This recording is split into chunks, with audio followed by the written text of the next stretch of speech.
Hello friends, स्वागत है एक बार फिर से इम्पोर्टेंट सेशन में। हम फोर्थ क्लास के लिए आए हुए क्वेश्चन की चर्चा कर रहे हैं। फोर्थ क्लास का कोई भी एग्ज़ाम हो, आगे वीडियो हो या फिर आपका सेकंड ग्रेड का जीके, साइंस और करंट के सवाल, कंप्यूटर के सवाल, खास करके ये फोर्थ क्लास के लिए ज़्यादा इम्पोर्टेंट रहने वाली सवाल है। चलिए हम शुरू करते हैं आज का सेशन। तो पहला क्वेश्चन है, तुसी रामरो कारखानों की स्थापना किसने की थी? तुसी रामरो कारखानों की स्थापना करने वाले कौन थे? महाराणा जगत सिंह थे। राइट आंसर ऑप्शन डी हो जाएगा। इम्पोर्टेंट प्रश्न है, तुसी रामरो कारखानों की स्थापना महाराणा जगत सिंह।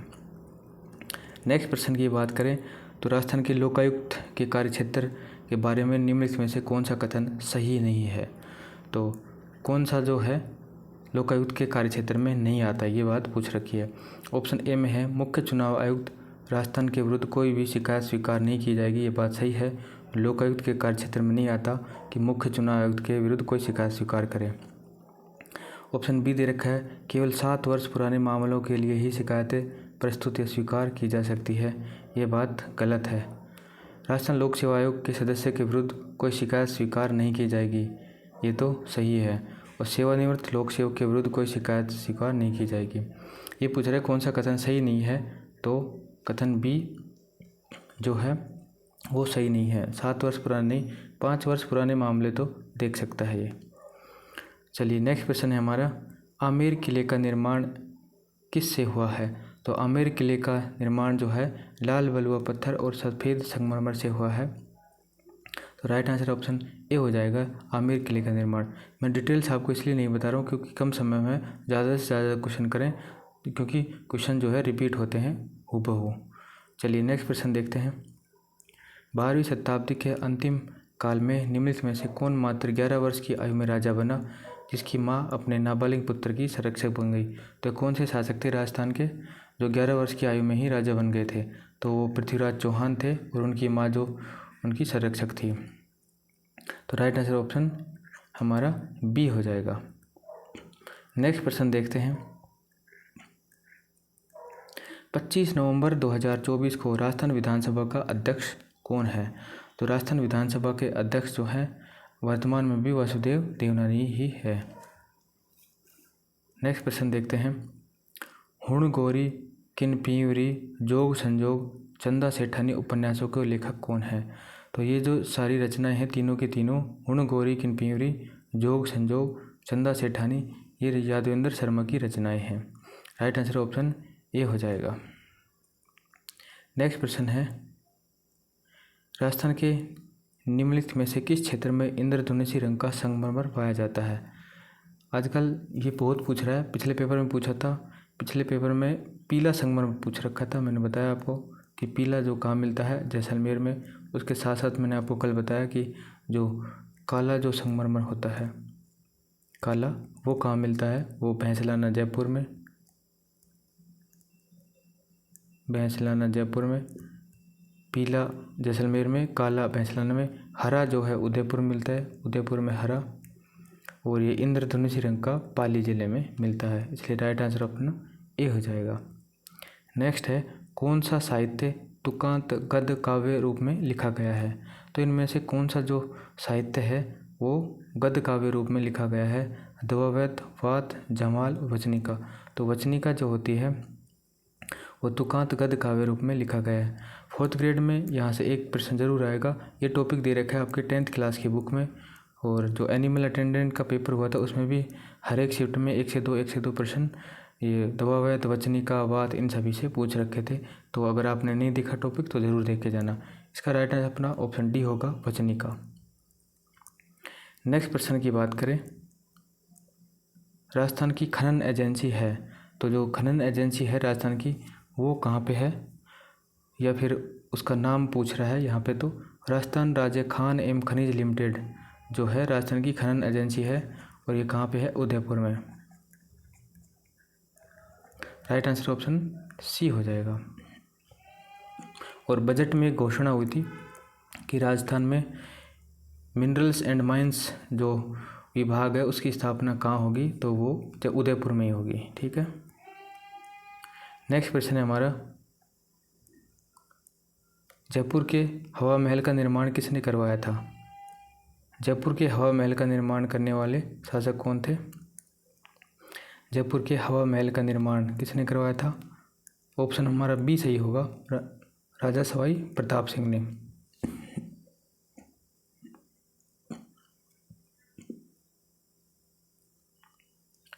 नेक्स्ट प्रश्न की बात करें, राजस्थान के प्रतापगढ़ क्षेत्र में निम्नलिखित में से कौन सी परियोजना लागू की गई है?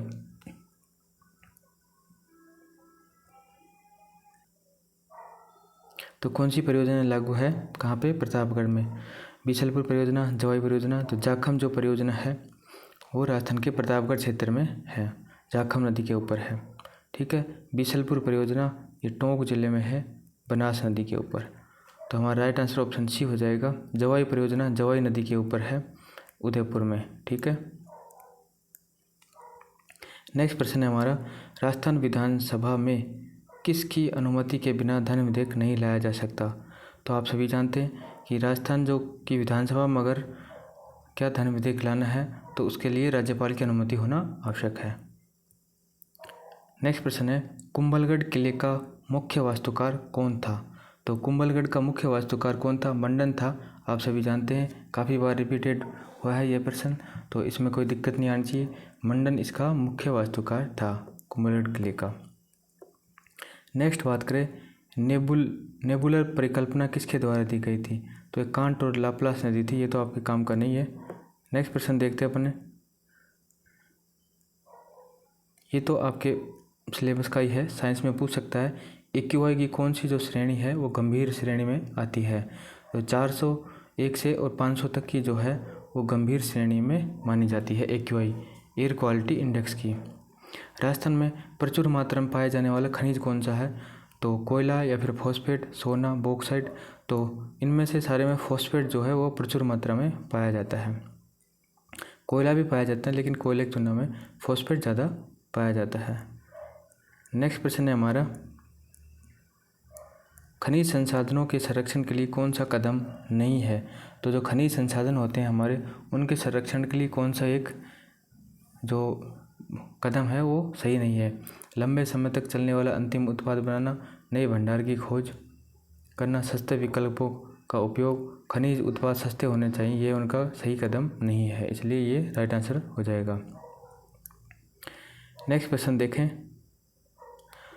मूल्यांकन वर्ष 2020-21 के लिए राजस्थान की निम्नलिखित में से किस ग्राम पंचायत को नानाजी देशमुख राष्ट्रीय गौरव ग्राम सभा पुरस्कार NDRGGSP 2022 के लिए चुना गया?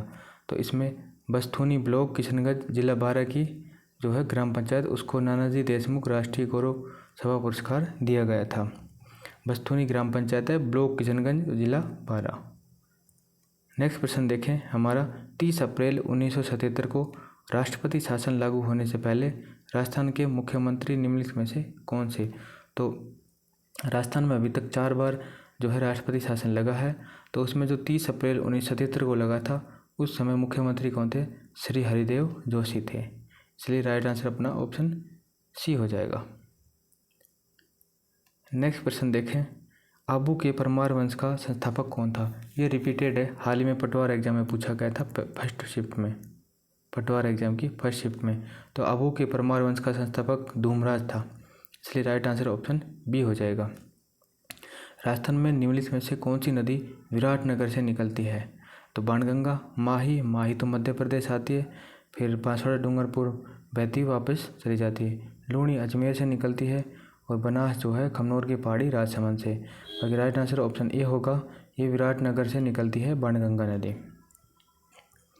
नेक्स्ट प्रश्न की बात करें, भारत में धातु खनन में निम्नलिखित में से कौन सा खनिज मुख्य रूप से इसकी धातु सामग्री के लिए खनन किया जाता है? तो जो बॉक्साइट जो है वो मुख्य रूप से खनिज जो है इसकी धातु सामग्री के लिए खनन किया जाता है, राइट आंसर अपना ऑप्शन बी होगा। नेक्स्ट प्रश्न है हमारा,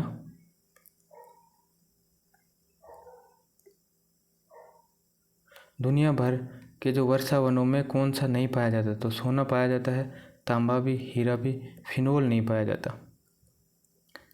नेक्स्ट प्रश्न है, राजस्थान के किस त्योहार में लड़कियां सुयोग्य वर की कामना करती हैं और विवाहित महिलाएं अपने पति की लंबी आयु की कामना करती है, इसलिए राइट आंसर ऑप्शन सी हो जाएगा गणगौर।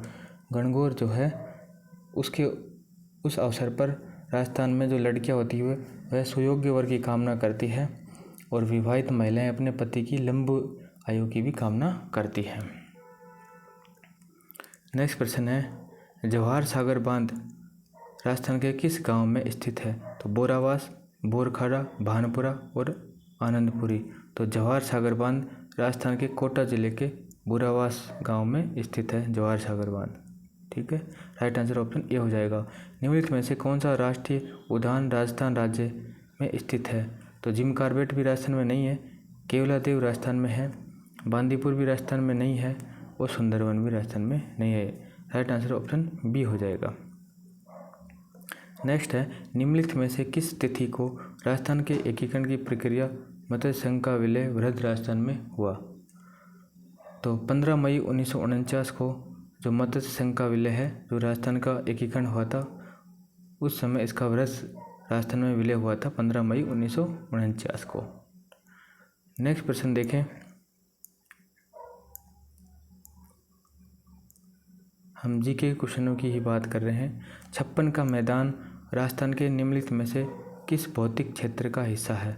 तो जो 56 का मैदान है पश्चिमी शुष्क क्षेत्र में नहीं आता, अर्ध शुष्क में भी नहीं आता, पूरी मैदानी प्रदेश का हिस्सा माना जाता है 56 के मैदान को। दक्षिण पूर्वी पठारी क्षेत्र में भी ये नहीं आता है। ध्यान रखें, पूरी मैदानी क्षेत्र में आता है 56 का मैदान। 56 का मैदान प्रतापगढ़ बांसवाड़ा के आसपास जो 56 नदी नालों का समूह है उसको हम 56 का मैदान कहते हैं। नेक्स्ट प्रश्न है राजस्थान में कपिल मुनि का मेला किस स्थान पर मनाया जाता है? तो अजमेर में नहीं होता कपिल मुनि का मेला, सीकर में नहीं, बीकानेर में मनाया जाता है कपिल मुनि का मेला। नेक्स्ट प्रश्न है मिट्टी से संबंधित प्रश्न है। मिट्टी से संबंधित इसी प्रकार के प्रश्न पूछता है अधीनस्थ बोर्ड। तो रेगिस्तान मिट्टी पश्चिमी राजस्थान में पाई जाती है, ये बात सही है। रेगिस्तान मिट्टी हवाओं द्वारा विस्थापित होती है, ये बात यहाँ तक भी सही है। इसमें उर्वरता की कमी होती है, ये बात भी सही है, और लवणता अधिक होती है, ये बात भी सही है। इसलिए दोनों ही कथन इसके सही है। राइट आंसर ये हो जाएगा। नेक्स्ट प्रश्न की बात करें, जब धातु सल्फाइड अयस्कों को हवा और पानी के संपर्क में लाया जाता है तो क्या बनता है? जब धातु जो होता है धातु सल्फाइड अयस्क हवा और पानी के संपर्क में लाया जाता है तो सल्फ्यूरिक एसिड बनता है। तो राइट आंसर ऑप्शन बी होगा इसमें, सल्फ्यूरिक एसिड। कोटा बूंदी झालावाड़ एवं बारां क्षेत्र की बोली निम्न में से कौन सी है? तो कोटा बूंदी झालावाड़ एवं बारां क्षेत्र में हाड़ौती जो बोली है वो बोली जाती है। वागड़ी जो बोली है वो डूंगरपुर बांसवाड़ा में बोली जाती है। मालवी जो है ये भी इसी क्षेत्र में बोली जाती है। मालव जो क्षेत्र है कोटा बूंदी बारां झालावाड़ का, और मेवाती जो बोली है अलवर भरतपुर में बोली जाती है। नेक्स्ट है निम्नलिखित का मिलान करें। सेठों की छतरी कहाँ है? सेठों की छतरी रामगढ़ में है। 84 खंभों की छतरी बूंदी में है, आप सब जानते हैं। गोपाल सिंह की छतरी भी करौली में है और मूसी महारानी की छतरी अलवर में है, इसलिए राइट आंसर अपना ऑप्शन डी हो जाएगा। नेक्स्ट प्रश्न देखते हैं, राजस्थान का वह लोक नृत्य बताइए जो महिलाओं द्वारा किया जाता है जिसमें वे अपने सिर पर छिद्रित घड़े लेकर चलती हैं जिसके अंदर जलता हुआ दीपक होता है, तो उसको हम घुड़ला नृत्य बोलते हैं। घुड़ला नृत्य में ही अपने सिर पर छिद्रित घड़े लेकर चलती हैं महिलाएं और जिसके अंदर एक दीपक जलता हुआ रहता है। राइट आंसर ऑप्शन बी होगा घुड़ला नृत्य। नेक्स्ट प्रश्न है हमारा, बोरला नामक जो आभूषण है महिलाएं शरीर के किस अंग में पहनती है? तो बोरला जो है महिलाएं सिर पर पहनने वाला आभूषण है। नेक्स्ट प्रश्न देखते हैं,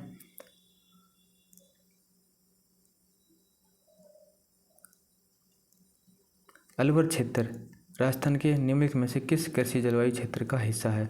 तो कृषि जलवायु से भी संबंधित एक प्रश्न जरूर पूछ रहा है अधीनस्थ बोर्ड। तो अलवर क्षेत्र जो है वो बाढ़ प्रभावित पूरी मैदानी क्षेत्र के अंतर्गत ही आता है अलवर क्षेत्र।